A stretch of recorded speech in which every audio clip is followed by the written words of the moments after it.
আনন্দমার্গকে সন্ত্রাসবাদী সংগঠন বলে আখ্যা দেওয়ায় প্রাক্তন মুখ্যমন্ত্রী মানিক সরকারের মন্তব্যের কড়া সমালোচনা করলেন আনন্দমার্গ প্রচারক সংঘ আগরতলা ডায়োসিসের সম্পাদক আচার্য কৃতাত্মানন্দ অবধূত।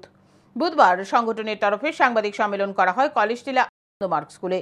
সচিব জানান, আনন্দমার্গ কোনোদিনই সন্ত্রাসবাদী ছিল না। জগতের কল্যাণ করাই আনন্দমার্গের কাজ। সমাজের সেবা করা, সমাজকে এগিয়ে নিয়ে যাওয়া। বিশ্বের ১৮২টি দেশে আনন্দমার্গ সেবা, ত্রাণ, শিক্ষা ও জনকল্যাণে নিয়োজিত রয়েছে।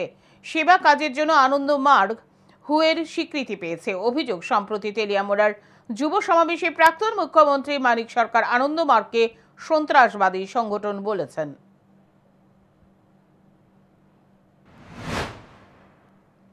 গত ৩১শে আগস্ট প্রাক্তন ত্রিপুরা রাজ্যের মুখ্যমন্ত্রী সিপিএম এর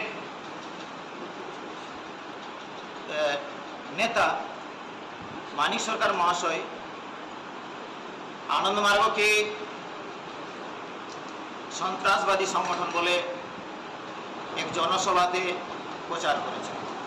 তা কোনো মতেই মেনে নেওয়া যায় না, তা কোনো মতেই সত্য না। একটা অসত্যকে তিনি সবার সামনে তুলে ধরেছেন। তারই প্রতিবাদে আমাদের এই আজকের এই সাংবাদিক সম্মেলন।